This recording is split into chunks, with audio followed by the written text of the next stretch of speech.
Բարև ձեզ բարեկամներ, Փաթ TV-ն շարունակում է իր հաղորդումները։ Այսօր վերհուշ ծրագրում ձեզ սպասում է հերթական անակնկալը։ Մենք հյուրընկալելու ենք մի անձնավորության, ով բավականին հանրահայտ է, ով ճանաչված է, ով մի հրաշալի ընտանիքի ներկայացուցիչ է։ Բավական է ասել, որ այդ անձնավորությունը ոչ միայն հետարքիր դպրոցի անցել, այլ մեծացել է այնպիսի մարդկանց շրջապատում, որոնք արժանավորեն են նույնիսկ ներկայացրել Հայաստանի Հանրապետությունը աշխարհում մենք։ Այսօր մեր ցանկալի հյուրը առաջին ալիքի հաղորդավարուհի Մեդիա Ակադեմիա հիմնադրամի տնօրեն Հրաչուհի Ութմազյանն է։ Բարև ձեզ։ Քիչ մնաց ասեի Հրաչուհի Ջինանյան։ Հաճախ է պատահում։ Հրաչուհի իհարկե քո հանճարը հանրահայտ տատիկի հետ ես բախտ եմ ունեցել հաղորդումներ վարել եւ պիտի ասեմ, որ դրանք ինձ համար նույնպես եղել են կյանքի դպրոց, իդեպ ես նրան նույնպես համարում եմ իմ սպորտային մեկնաբանի դեռ տարիներին, իմ այսպես մասնագիտական կայացման լավագույն ուսուցիչներից մեկը, որտեղ հաճախակի ենք ռադիոտանը հանդիպում, խոսում ենք, ասում ենք այս արտահայտությունը այսպես ավելի լավ, այսպես շատ ուշադիր էր։ Շատ ուշադիր, շատ նրբազգաց։ Ես ուղղակի քո տատիկը ինձ համար եղել է ոնց որ ավագ մայր, եւ մենք բոլորս նրան այդպես սիրում ու հարգում ենք։ Շատ ուրախ եմ, որ դու շարունակում ես նրա ստեղծած ավանդույթները։ Դե այդպես ստացվեց, երևի այլ կերպ հնարավոր չէր լինի, ես ինքս էլ չհասկացա ինչպես, երևի թե ինչ-որ առումով նաև ինքնաբերաբար այդպես էլ ստացվեց։ Չնայած մենք հիմա դիտելու ենք մի տեսանյութ, որտեղ հայրիկը ասում է, ես ասում եմ Հրաչուհի, պատրաստում ես դառնալ ասմունքի վարորդին, ոչ նա պատրաստում է դառնալ ջութակահարուհի, ջութակահարուհի չդարձավ։ Բայց ջութակը մնաց այդպես պատից կախված։ Չէ, պատից կախված չմնաց, ես 9 տարի նվագեցի ջութակ, բայց կարծես մնացած ամեն ինչը ավելի հետաքրքիր պարզվեցին ինձ համար։ Դե գիտես, այլ որ ասեցի հայրդ էլ Արթուր Ութմազյանն է, արդեն ամեն ինչ ասում է։ Մի խոսքով դու ուրիշ ճանապարհ չուներ, եթե ոչ մշակույթի աշխարհով միայն քո ճանապարհը շարունակել։ Դե ես փորձեցի ամեն կերպ այդ ճանապարհը փոխել, գնացի ոչ թե թատերական ինստիտուտ ընդունվելու, այլ համալսարան, միջազգային հարաբերությունների ֆակուլտետ, բայց միևնույնն է, հետո եւ բեմը, որտեղ ընթացքում բեմը շարունակվում էր, եւ հետո արդեն հեռուստատեսությունը այլ տեղ չթողեցին ուրիշ բանի համար։ Դու հեռուստատեսություն ո՞ր թվականին եկար։ 2004։ 2004, արդեն բավականին 21 տարի։ 21 տարի։ Դե ես կարծում եմ, քանի որ ես էլ 52 տարի եմ հեռուստատեսում եմ, արդեն ծերուկ եմ, իհարկե հեռուստատեսչական որպես աշխատակից։ Կարող եմ քեզ մի փոքր այսպես հարցերով փորձել ոչ թե նեղել, այլ բացել քեզ, որտեղ դու իսկապես հրաշք ես։ Մենք քիչ հետո դիտելու ենք մի տեսագրություն, ինչը մենք նկարահանել ենք դեռ 28 տարի առաջ։ Պատկերացնում ես, հասկացա՞ր, չէ՞։ Խոսքը Միացյալ Նահանգներում քո դեբյուտի մասին էր, երբ դու այնտեղ հանդիպ եկար մարդ ափի մեջ այդ երեկոյի ընթացքում եւ ցնցեցիր ողջ Լոս Անջելեսը, մարդիկ խոսում են, ասում են այդ փոքրիկ հրաշք աղջնակը։ Լավ, մենք հիմա մեր զրույցը մի բան ընդհատենք, դիտենք ու որից հետո շարունակենք։ Խնդրեմ, տեսանյութը։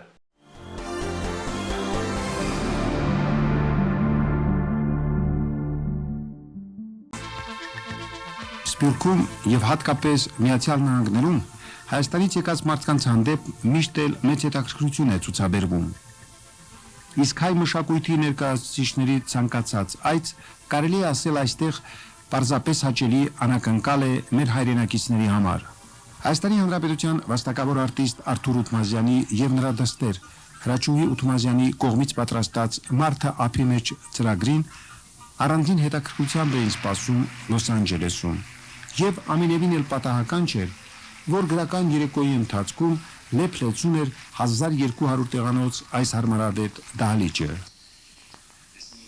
Ծրագրում տեղ գտած Պարուր Սևակի, Գևորգ Էմինի, Սիլվա Կապուտիկյանի, Հովանես Շիրազի, Եղիշե Չարենցի, Վահագն Դավթյանի եւ Համոս Ահյանի գործերը նորից հմայեցին հայ պոեզիայի սիրահարներին։ Եվ եթե Արթուր Ութմազյանի սպասվող հիանալի ելույթը ամենևին էլ չզարմացրեց հանդիսականին, ապա փոքրիկ հրաչուհու նորամուտը ուղղակի ապշեցրել էր բոլոր նրանց, ովքեր այդ օրը առաջին անգամ էին լսում հանրահայտ արտիստի դստերը։ Իհարկե Արտուր, ես կարծում եմ, որ այդ օրը դու երևի հուզված էիր նախ եւ առաջ այն պատճառով, որ առաջին անգամ փաստորեն քեզ հետ բեմահարթակ դուրս եկավ դուստրդ հրաչուհին, որը պետք է ասեմ, որ չնայած բեմում իրեն բավականին վստահ էր զգում, բայց իհարկե նրա ներքին հուզմունքը նույնպես հաճախ իրեն զգացնել էր տալիս։ Այնուամենայնիվ, եթե նորից վերադառնանք այդ հիասքանչ երեկոյին, ինչ կուզենայիք ասել մեզ։ Համլետ, երեք իմ կյանքի ամենաերջանիկ օրերից մեկն էր, ամենաերջանիկ։ Առաջին անգամ բեմ դուրս եկա իմ դստրիկիս հետ։ Թե ինչքան էի հուզված, դա երևի բոլորդ հասկանում եք, եւ պետք չի ես դրա մասին շատ խոսեմ։ Եվ ես իմ շնորհակալությունն եմ հայտնում իմ մայրիկին, Հրաչուհի Ջինանյանին, որովհետև ժամանակին ինքը ինձ այդպես հանեց բեմ, իմ առաջին ուսուցիչ։ Եվ ես հիմա անչափ ուրախ եմ, եւ նորից եմ ասում երջանիկ, որ կարողացա այն ինչ որ մայրս փոխանցեց ինձ, փորձում եմ հիմա փոխանցել աղջիկաս եւ հպարտ եմ, որ նա ապրինքը, ես շատ գոհ եմ իրենից։ Գիտես, ես հիմա զգում եմ, որ հուզվում ես, երևի դժվար է խոսել դստեր մասին, բայց ինչպես ինքդ ասացիր, սերունդների այդ երթը շարունակվում է, մեզ խորհուրդ կա գուցե հենց նրա մեջ, որ սերնդեսերունդ այն մեծ արվեստը, այն ներքին ասելիքը, որ կա ընդհանրապես ձեր գերդաստանում փոխանցվում է սերնդեսերունդ եւ ճիշտն ասած ես այդ երեկո նույնպես հուզվել էի նախ եւ առաջ դստերոց այդ ինքնատիպ ելույթի համար, բայց այ ինքը այս փոքրիկ սիրունատես աղջնակը այժմ երբ ամեն ինչ մնացել է յետևում, երբ առաջին բեմական մկրտությունը ստացել ես, հիմա եթե փորձես ինքդ ինչ որ բան վերհիշել այդ հիասքանչ երեկոյից, ինչ է կուզենայիր նախ եւ առաջ վերհիշել։ Կուզենայի վերհիշել դժվար է ասել ինչ է։ Երևի կուզենայի վերհիշել ամբողջ երեկոն։ Չկա այդպիսի մի բան, որ հենց այդ մի բանը կուզեի վերհիշել։ Ինչպես ես զգում, շատ էի հուզվում։ Այո, հուզվում էի, չնայած քեզ ասացի, որ չեմ հուզվում։ Այնուամենայնիվ հուզվում էիր։ Այո։ Հրաչուհի, իսկ երբ զգացիր, որ արդեն քեզ ազատ ես զգում բեմահարթակում։ Երբ ես արտասանեցի իմ առաջի բանաստեղծության առաջին տողը։ Չեր ասես, որ չեն այլ այս ձեռքերը, պսակվելիս, ոնց եմ պարել այս ձեռքերը, ինչ նազանքով, երազանքով, չեր ասես, որ չեն այլ այս ձեռքերը, զույսը միջև ուզ չեն մարել այս ձեռքերը, առաջնիկն է փորձվել, նրա արդարկատվություններ, ինչեր ասես, որ չեն այլ այս ձեռքերը, Զրկան կրել, հոգս են տարել այս ձեռքերը, ծովորության, համբերության, ինչեր ասես, որ չեն այլ այս ձեռքերը, երկինք պացված, սյուն են դարձել այս ձեռքերը, որ չպլվիր տան սյունը, որդի կրվից դառնատունը, ինչեր ասես, որ չեն այլ այս ձեռքերը, մինչև տատի ձեռք են դարել, այս ձեռքերը ուժը հատած, բայց տորան հետ նոր ուժ գտած, քար են շրջել, սար են շարժել այս ձեռքերը, ինչեր չանցրեն այս ձեռքերը, լուպ ձեռքերը, սուրբ ձեռքերը, եկեք այսօր մենք համբուրենք որդիաբար, մեզ աշխարհում ծնած, մեզ աշխարհում շահած, պահած, մեզնից երբեք չկշտացած, լվացկա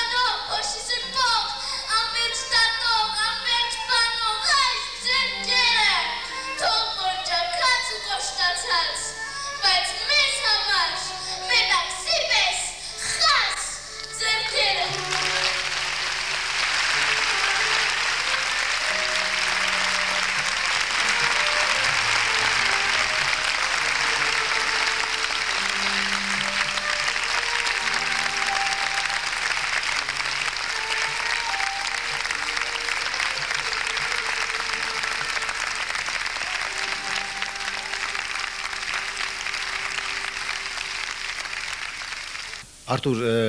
դարձյալ վերադառնանք երեկոյին, որտեվ քիչ առաջ հեռուստադիտողը դիտեց կադրեր այդ իրոք հիրավի անմոռանալի երեկոյից, բայց ես ճիշտն ասած երկար տարիներ քեզ ճանաչելով որպես դերասանի, որպես թանրապես մոտ բարեկամի, չէի տեսել երբեք այդքան հուզված եւ աչքերդ էլ այդքան թախծոտ ու արցունքոտ երևի բեմահարտակին վաղուց չէին եղել։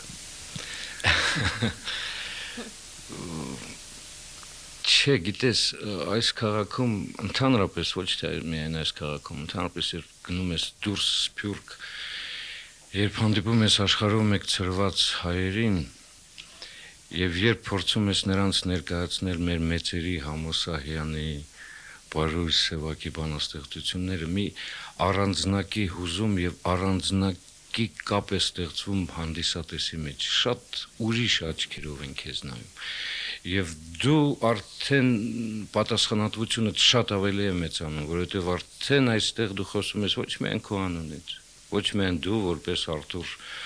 անձնավորություն կամ դերասան թատրոնի, այլ դու երևի ներկայացնում, ոչ թե երևի հաստատ ներկայացնում ես արդեն մի հանրապետություն, դու ներկայացնում ես Հայաստանը, այն էլ այսօրվա Հայաստանը։ Եվ թախիծը միշտ կա բոլորիս մեջ եւ բոլորիս աչքերում, բայց ես շատ կուզենայի, եթե այդպես ստացվել է, ապա չափազանց ուրախ կլինեմ, որ արցունքի հետ միասին ետևում զգացվի եւ ուժը եւ այն հաստատուն Հայաստանը, որ հիմա կա։ Մի քիչ դժվար, ծանր պետք չի դրա մասին խոսել, բոլորս էլ գիտենք, բայց կա։ Իհարկե արցունք կա մեր աչքերում, բայց եւ կա հոգու վստահություն եւ կա ժպիտ։ Եթե դա կարողանում ես անել, ապա երջանկություն է դա։ Հրաչուհի, Սևակ, Գևորգ Եմին, Սիլվա Կապուտիկյան, Չարենց, Համոսահյան, Շիրազ, այդ ամենից որն է քեզ ավելի հոգեհարազատ եւ որ հեղինակին ես ընդհանրապես գերադասում։ Ես գերադասում եմ երկու հեղինակի, դրանք են Պարուհի Սևակը եւ Համոսահյանը։ Բայց մյուսներն էլ քեզ հոգեհարազատ են։ Իհարկե, այո, բայց ամենից բոլորից շատ ես սիրում եմ Պարուհի Սևակին եւ Հովհաննես Համոսահյան։ Ես առաջարկում եմ մեր զրույցը մի փոքր հետաձգել, դիտել եւս մեկ հատված այդ հիասքանչ երեկոյից եւ հատկապես այն հատվածը, երբ դուք հայրիկի հետ արտասանում եք Համոսահյանի գործերից մեկը, որը չի անկեղծ ասած, ես առաջին անգամ եմ լսում այդ երեկոյի ընթացքում, Արտուր, ինչ գործեր դա։ Այդ գործը Համոսահյանի գործն է, որը գրված է 60-ական թվերի սկզբին, եւ որը կոչվում է Կմնամ քեզ հետ։ Ես էլ դա վերջերս եմ բոլորովին ինձ համար հայտնաբերել այդ բանաստեղծությունը։ Կմնամ քեզ հետ, եւ դա նվիրված է մեր Երևանին, հիասքանչ Երևանին։ Բայց հենց որ իջավ Երիամուսարի, աշնան բախքամին զարկեց կոդրնա, ծիծռնակները խոստան մեկային, կոտանիքները թողին ու թռան, թողին ու թռան, իսկ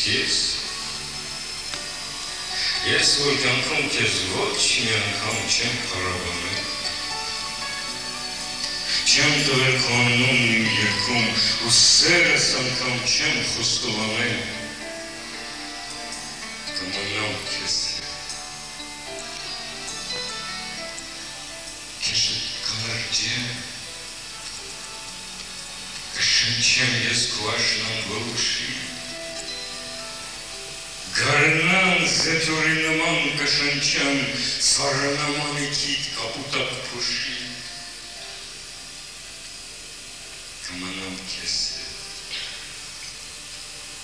կրակ կդառնամ, թե մեկն աշխարհում ձեռք տատու մասին, երբ որ քո սիրուն ես դժնանամ, այն ժամ կխոսել իմ սիրունից։ Այն ժամ կպատմեմ ես իմ սերն անհուն, երբ որ իմ երգն ու ձիրքը իրավունք տան ինձ, որ նույնիսկ անգամ առանց անունը տալու մարդկանց հետ խոսեմ ես քո անունից։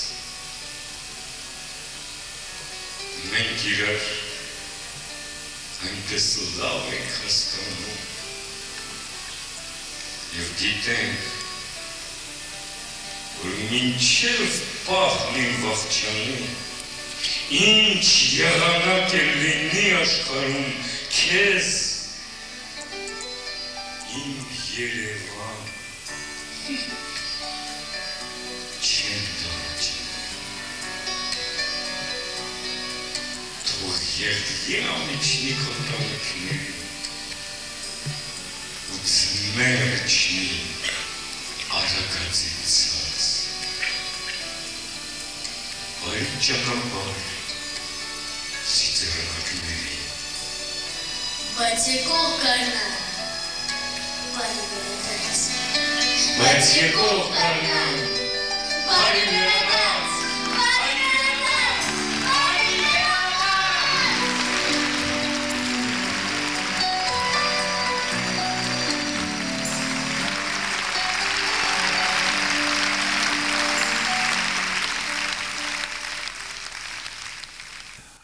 Ականատեսի աչքերով կարող եմ ասել, որ այդ երեկոյի ընթացքում թերևս ամենասառնասիրտը Արմեն Խանդիկյանն էր, բայց դա երևի խաբուսիկ սառնասրտություն էր, որտեվ Արմեն գիտեմ, որ դու էլ հուզված էիր, չնայած ամեն կերպ աշխատում էր ցույց չտալ, որովհետև երևի այդպես պետք էր նախ եւ առաջ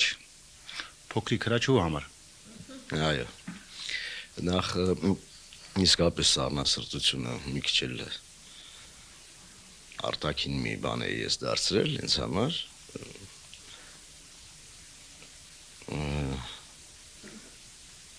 Բայց դրան սովորեցի հրաչուն նայելուց։ Ինքը բավական վարպետ կարողանում էր բոլորին ցույց տալ, որ ոչինչ չի կատարվում, ամեն ինչ շատ պարզ է, 100-րդ անգամ է կարծես դա։ Եվ ամենակարևորը սառնասրտությունը ինչ կա, արդեն երկրորդ անգամ եմ ներկա լինում ես Լոս Անջելեսում Արթուրի նախ անունի մասին, ես կարծում եմ, որ սա թատրոնի յուրատեսակ մի միջոց է արդեն Արթուրի համար, սա իսկապես մարդը, որ բեմ է բարձրանում և դիմացը կան ուրիշ մարդիկ նստած, դա սկսվում է թատրոնը։ Ժանր է։ Այո, սա տեսակ է և կարծում եմ, որ հենց այնպես չեմ ասում, որտեղ Արթուրի հետ մենք մտածում ենք, և դա գործնական, խոհեր չեն, այլ գործնական մի վիճակ է, և շուտով Երևանում համոզված եմ ասում արդեն, որ մեջտեղ կգա դրամատիկական թատրոնի բեմում այդպիսի մի ներկայացում։ Այսինքն մեկ դերասանի թատրոնի տարբերակով։ Մեկ դերասանը, թե մի քանի հոգիներ կմասնակցեն, բայց հիմքը դա դրել է Արթուր Ութմազյանը և սա գրական, երաժշտական, պոեզիայի երեկո, բան այդ երեկո բառը ոչ թե ինձ դուր չի գալիս, այլ ես կարծում եմ, որ նման վերնագրերը չեն ամփոփում իրենց մեջ։ Անցյալ երեկոյին դու համոզվեցիր դրանում և հրաչուհու մասնակցությունը, կրտսեր հրաչուհու ցավոք բացակա էր մայր և տատիկ Հրաչուհի Ջինանյանը, ժամանակ իսկապես բեմում կտեսնենք այդ երեք սերունդը և աշխատանքի պահին կտեսնենք, որտեղ դու տեսար, որ դա աշխատանք է։ Ես եմ ասել, որ դա հեռանկար չէ այլևս, դա անպայման պիտի մենք նման մի փորձ Արթուրը մի քիչ թերահավատ էր այն ժամանակ, հիմա էլ մի քիչ, որտեղ շատ թերահավատությունը Արթուրի գործնական թերահավատություն է, ամեն ինչ ճիշտ լինի, երբ որ Պարուր Սևակի 88-ին մենք բեմադրեցինք վերնագրելով ներկայացումը անվերջ վերադարձ, ամբողջ Պարուր Սևակի գործերն են այդտեղ,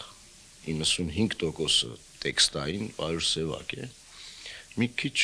ուներ, որ ինչպես պոեզիան կարող է լրիվ թատրոնի, դրամատիկ թատրոնի միջոցներով ներկայացվել, բայց եղավ և փայլուն ընդունեց հանդիսատեսը։ Հիմա կարծում եմ, որ այս 2-3 ծրագիր ունի Արթուրը, Սրանից իհարկե մի հրաշալի ներկայացում է ստացվելու, համոզված եմ Երևանում։ Եվ փորձերը ամբողջ կատարվեցին արտասահմանում, այսպես ասած։ Կյանքը ստիպեց եւ շատ լավ է որ կյանքն է ստիպում։ Երբեմն մենք շատ ենք հաշվենկատ, ծրագրեր կազմում, բայց կյանքը գալիս է իր ուղումներն է մտցնում եւ պիտի որ այս ծրագիրը Երևանում անպայման տեսնի Երևանի հանդիսատեսը։ Եվ այն ժամանակ այդ խոսակցությունը կվերջանա Սփյուռքում ինչ է պետք կարդալ, Հայաստանում ինչ է պետք կարդալ, Արթուրը այդպես սկսեց եւ ճիշտ էր ասում, որ իսկ ինչ է պետք կարդալ։ Դի կարդալ այն, ինչ որ գրվում է եւ զարմանալի որ գոնե ինձ համար զարմանալի որ արդեն Արթուրին շրջապատում են այստեղ էլ Երևանում էլ հայտնի շատ պոետներ եւ առաջարկում են իրենց գործերը կարդալ, որովհետեւ պարզվում է որ միայն շատ անձնական մի վիճակ չէ պոեզիա կարդալը։ Շատ ճիշտ է։ Աչքերի մեջ համար մի ուղտ ու հարցում, մի զարմանք, խեղճ մի զարմանք, ամենքին հարցնում է իրեն բախտին աստուն, իմ անկեղնի, իմ անկերտանք մրեկիր, իր ինչ գործն է թե կա սահման ու կա վեճ, իր ինչ գործն է թե կա ռումբեր ու նրտիր, հողի հոգում միամիտ կանչն է իր մեջ, իմ անկեղնի, իմ անկերտանք մրեկիր, իմ անկեղնի, ինքն այստեղ, հողն այնտեղ, արտը կծխել սպասում է իր ձերքին, ինչպես թողնի տունն ու չաղած անտեր, իմ անկեղնի, իմ անկերտանք մրեկիր, ինչպես խեղտենք խև խռով կսասնատան, ինչպես մարենք այսքան կարոտ, վարկ ու կիկ, այսքան երազ ինչպես տաղենք ետնի դար, իմ անկեղնի, իմ անկերտանք մրեկիր, թե աշխարհում արդարություն կա վերուստ, ու թե դաշն է, Աստված, երկիր ու երկինք, պիտի փլմի ամեն պատնեշ, ամեն սուն, պիտի գնանք, պիտի երթանք, մեր երկիր։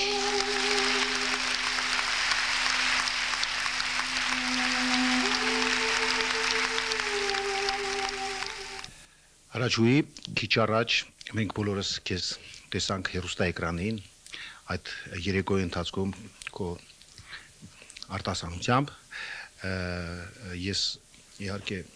արդեն գիտեմ հայրիկիդ Արմեն Խանդիկյանի կարծիքը, իսկ հա կնքահայրիդ, իսկ հա դու, եթե այսօր նորից քեզ հնարավորություն տրվեր այդպիսի գրական երեկոյի մասնակցեիր, ինչպես կվարվեիր, տեսար այնտեղ սխալներ, թե պարզապես ինչ որ կատարվում էր այդ երեկոյի ընթացքում քեզ շատ հոգեհարազատ է։ Ինչ որ կատարվում էր այդ երեկոյում, ինձ շատ հոգեհարազատ է։ Կկարդայիր նույն ձևի երկրորդ անգամ թե արդեն կփոխեիր, ոչ։ Եթե կկարդայի նույն բանաստեղծությունները, բայց արդեն ուրիշ կերանք կլիներ եւ առանց ուզմունքի այո։ Ես հիշեցի հանկարծ, որ առավոտ կանուխ բեռնամեքենայով ձիեր էին տանում։ Հասկանում եք, ձիեր, չեք հասկանում, ձիեր, նրանց, որ բյուրավոր դարեր, իրենց մեջ ու թամբով, ամեն ինչ են տանում, ողջ մարդկային սերի ստավն են տալը։ Հիմա նրանք այո բեռ են դարձ կացել այս բրշտացող մեքենայի համար, բեռնո մեքենայի թափքում, ծիեր, վախից կացիկ դարձած, դողդողացող ծիեր, մեզ պես մարդու նման,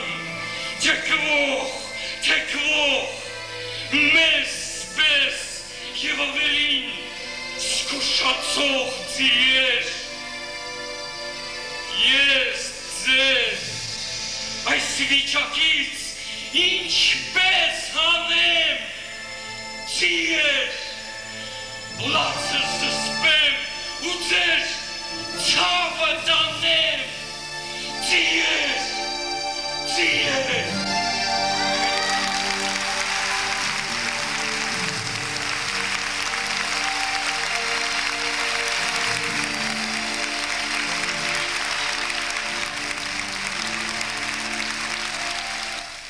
Մեր վերջին, պես ասած, ավանդական հարցը հրաժեշտից առաջ ես իհարկե ձեզ բոլորիդ մաղթում եմ հաջողություն, ոչ միայն ստեղծագործական, անձնական հաջողություն, առողջություն եւ մի այսպիսի հարց, ինչ ցանկություն ունեք այսօր մեր հերոստատիտողին, ինչ կուզենայիք մաղթել բոլոր այն մարդկանց, որոնք այժմ դիտում են մեր հաղորդումը ինչպես Հայաստանի Հանրապետությունում, այնպես էլ Սփյուռքի մյուս գաղթօջախներում։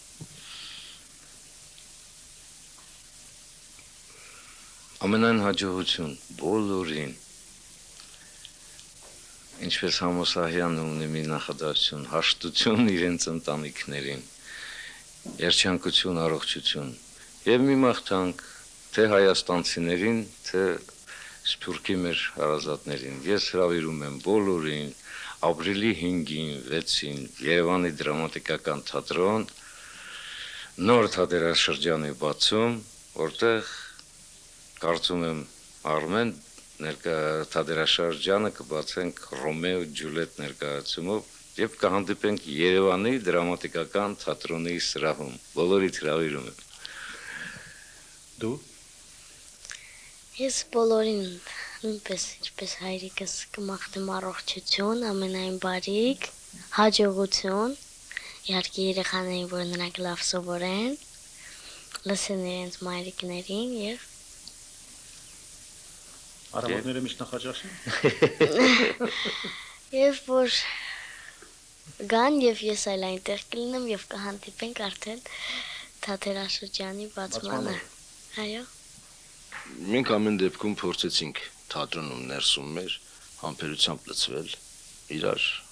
երբեմն նույնիսկ համոզել, իրար երբեմն ոգևորել,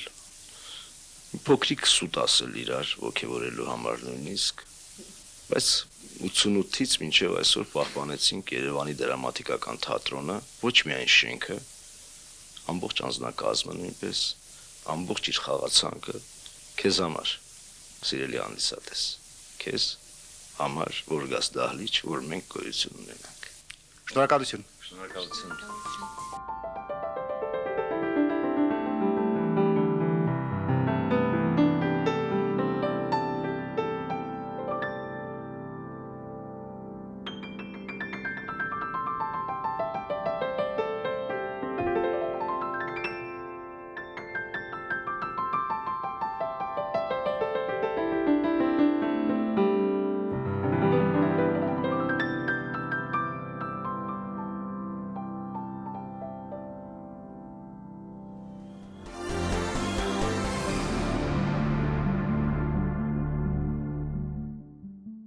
Հրաչուի դե ես կարծում եմ այնքան էլ չես ուզվել։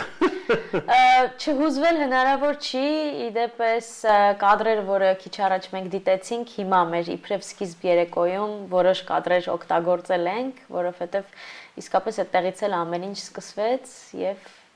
անհավանական է, որ անցել է այդ օրվանից արդեն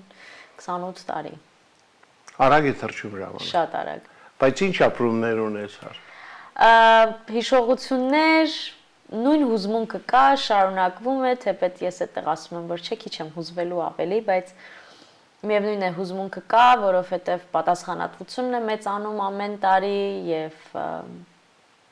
մեծագույն երջանկություն է հայրիկի հետ կիսել բանը։ Գիտես, ես քեզ հարցրեցի շատ է իր հուզվել, դու ասեցիր առաջին բանաստեղծության առաջին տողը արտասանելուց հետո ես հասկացա, որ ես ինքս իմ ապշեի մեջ եմ, արդեն չէի նկատում, ոչ մի բան ուզմունք էլ չկար եւ շատ ազատ էի։ Շատ հետաքրքիր է, այն տարիքում այն էլ դու այդպեսի զգացմունք ես ունեցել։ Ես ասեցի, չէ, 52 տարի եթերում եմ, ամեն անգամ եթեր մտնելուց միշտ մի տեսակ հուզմունք կա։ Ես հիմա էլ դրանից հետո իհարկե մի բան այն ժամանակ դա ասել է, բայց բնականաբար մինչ օրս էլ անընդհատ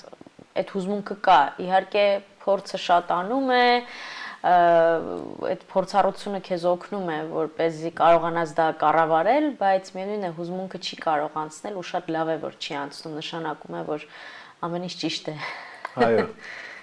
Իդեպ վերջերս մենք քեզ հետ միասին տոնեցինք մեր հանրահարչակ հաղորդավարուի Նարա Շլեփչյանի 90-ամյակը, բայց Տիկին Շլեփչյանը նրա կեցվածքը ես իսկապես շատ երջանիկ եմ ինձ համարում, որ ունեմ հնարավորություն այսօր շփվելու ձեզ հետ, շփվելու Նարա Սուրենովնայի հետ եւ մենք հաճախ խոսում ենք նրա հետ հեռախոսով, քննարկումներ ենք ունենում եւ նա հաճախ իր խորհուրդներով ինձ հետ է, իմ կողքին է, հետևում է նաեւ իմ գործունեությանը եթերում ու դա ինձ համար մեծագույն պատիվ է իհարկե։ Ես շատ ափսոսում եմ, որ Հրաչուհի Ժիրանյանը չտեսավ քո այս վերջին հաջողությունները։ Վերջինը չտեսավ, բայց հասցրեց ինձ տեսնել հեռուստատեսությունում եւ այսպես իր օրհնանքը տվեց ինձ։ Դե իհարկե, նա քո առաջին ուսուցիչն է եղել, թե եթերային առումով, թե բանաստեղծություն։ Ըստ էության նա է իմ ուսուցիչը այս բոլոր ոլորտներում, որտեղ ես ծավալում եմ գործունեությունս, թե բեմում, թե հեռուստատեսությունում, թե հիմա նաև որպես հանրային խոսքի մարզիչ, ես այսօր նաև փոխանցում եմ այն, ինչ սովորել եմ առաջին հերթին իրենից իհարկե։ Դե դու հրաշալի դպրոց անցար, իդեմս Հրաչուհի Ժիրանյանի։ Այո։ Հրաչուհի, այ հայրիկդ միշտ շատ զբաղված է։ Մենք դեպ նախատեսել էինք նրան էլ հրավիրել հաղորդման, բայց ասեց այնքան գլուխս խառն է։ Ճիշտ է ասում։ Ասեց թողեք մայիսին կգամ։ Այո, այդպես էլ կա եւ ես շատ ուրախ եմ, որ այդ զբաղվածությունը իր կյանքում շարունակվում է, որովհետեւ առանց դրա ինձ թվում է հնարավոր չէ։ Եթե մի բանի սովորես, այդ ռիթմին սովորես, պիտի փորձես դա շարունակել։ Դե դու երևի արդեն քեզ համար սովորական է դարձել այդ առօրյան։ Այո։ Անդադվածքի մեջ։ Անընդհատ։ Դե ինչ մի հայտնի ռուսական երգ կա, չէ՞, ասում «Пока добежишь до конца, останешься полчеловек»։ Դե տեսնենք ինչ կլինի վերջում։ Ես ուզում եմ, որ դու երկար վազեիր, այդ տարածությունը հաղթահարեիր այդ երկար։ Ես չեմ էլ հավատում, որ այդքան տարի առաջ են քեզ նկարահանել, 28 տարի առաջ։ Պարզապես անհավատալի է։ Իսկապես որ։ Եվ գիտես, ամեն անգամ դրանից հետո ես բազմից եմ եղել Միացյալ Նահանգներում, հետո 2 տարի էլ աշխատեցի, միշտ ինձ հարցնում էին. իսկ Արթուր Ուտմազյանն ու իր դուստերը երբ են նորից գալու մեզ հյուր, ես ասում եմ, դե գիտեք, իրենք շատ բազմազբաղ մարդիկ են։ Ծրագրեր կան արտերկրի սփյուռքի հետ աշխատելու։ Մտածում ենք, տեսնենք, որոշ ծրագրեր կան, տեսնենք ինչպես կստացվի։ Բայց փաստորեն այդ ուղղությամբ աշխատանք տարվում է։ Այո, տարվում է, ուղղակի երկուսի զբաղվածությունն էլ բավականին մեծ է եւ պիտի կարողանանք այդ հատվածը գտնել ազատ երկուսիս համար էլ, բայց կարծում եմ, որ երևի թե ժամանակն է, որովհետեւ վերջին անգամ Լոս Անջելեսում եղանք 2014-ին, եթե չեմ սխալվում։ Ու բավականին ժամանակ է անցել։ Հերթական ներկայացում եք տարի։ Այո։ Իդեպ ասացի, որ հայրիկի հետ մենք մայիսին պայմանավորվել ենք հանդիպելու, այնտեղ էլ պիտի մի շատ ինքնատիպ տեսանյութ ներկայացրենք քո եւ հայրիկի մասնակցությամբ։ Այն ժամանակ հայրը երբ ես ասացի, որ Արթուր, գիտես, Հրաչուհին շատ մեծ ապագա է ունենում, ասեց, համն է, դե աղջիկ է էլ իրեն համար թող ապրի ջութակ նվագի, գործունի ջութակի թատրոնի հեռուստատեսության է, թող ինքը ուզում է ջութակարուի դառնալ։ Ասեցի, Արթուր, ես արդեն ինձ բռնացրել եմ այն մտքի վրա, որ ում ինչ ասում եմ, այդ մարդը այդպես դառնում է։ Այո։ Պիտի հիշես, Հենրիկ Մխիթարյանը, երբ ընդամենը 6 տարեկան էր, ասեցի, Հենրիկ, դու դառնալու ես համաշխարհային այսպես հայտնի ֆուտբոլիստ եւ քեզ քու հետևից վազելու են ակումբները աշխարհ։ Շատ տարիներ անց ես եւ Հենրիկի քույրը Մոնիկան սկսեցինք սովորել, ընդունվեցինք միջազգային հարաբերությունների ֆակուլտետ եւ մի կուրսում ենք սովորել եւ մինչ օրս էլ ընկերներ ենք։ Այո, իդեպ Մոնիկան FIFA-ում շարունակում է աշխատել, այո։ UEFA-ի գործեր է անում։ Այո, իմ շատ հարազատ մարդկանցից մեկն է Մոնիկան։ Դե հրաշալի է։ Եվ ասեմ, նման պայծառատեսությունից մոտ եղել է նաև այն ժամանակ, երբ Շուզան Մարկարյանը իր դստեր Սիրուշոյի հետ եկել էր տաղավար, Սիրուշոն ընդամենը 7 տարեկան է։ Բայց տաղանդը երևում էր եւ շատ ակնհայտ էր։ Ասեցի Սիրուշո, դու դառնալու ես Հայաստանի լավագույն երգչուհի, գալու է մայրն է, դե լավ էլի, դե լավ, ասեցի այմերտ ինչ լավ, զգում ես չէ տաղանդը կա, եթե կա։ Հրաշու, իհարկե, շնորհակալ եմ, որ այսօր մեզ հյուրընկալվեցիր։ Ես ձեր ընտանիքը շատ սիրում եմ։ Դա փոխադարձ է։ Հայրիկը իմ լավ ընկերն է։ Եվ ուզում եմ, որ դու ամենակարևորը հաջողակ միշտ լինես, որտեղ եւ առողջ ամենակարևորը։ Ես գիտեմ դրա արժեքը, դու դեռ երիտասարդ ես, այդ պատճառով պահպանիր քեզ, որտեղ ամեն մի քայլ, ամեն մի դժվարություն մարդուց ինչ որ բան խլում է, բայց դու իրավունք չունես։ Բանավանդ որ դու այսօր առաջինում ես, առաջին ալիքը դա մեր հպարտությունն է։ Ես 25 տարի աշխատել եմ Հայաստանի պետական հեռուստատեսությունում եւ գիտեմ թե որքան դա թանկ բան է։ Շնորհակալ եմ պարոն Ղուշյան, իսկապես որ ինձ համար էլ շատ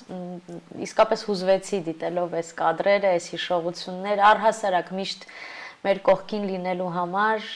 մեր հանդիպումները բազմաթիվ են եղել հատկապես այն ժամանակ, եւ այնտեղ, եւ այստեղ, եւ այսօր այս նկարահանման օրը ձեր ծննդյան օրն է, ես շնորհավորում եմ ձեզ եւ մաղթում եմ ամենակարևորը առողջություն, որովհետեւ ինչքան դուք մեր կողքին եք, այնքան մենք ավելի պարտավորված ենք անում մեր աշխատանքը։ Շնորհակալ եմ։ Շնորհակալ եմ քեզ, որ եկար։ Սերի բարեկամներ, դե դուք տեսաք, թե ինչ հրաշալի հյուր ունենք այսօր վերհուշ ծրագրում առաջինի հաղորդավարուհի մեդիա ակադեմիա հիմնադրամի տնօրեն Հրաչուհի Ութմազյանն էր այսօր մեր հյուրընկալվել։ Մնանք լավատես եւ միշտ ուրախանանք մեր հրաշալի ազնվորություններով։ Այսօր էլ այսքանը։ Ցտեսություն։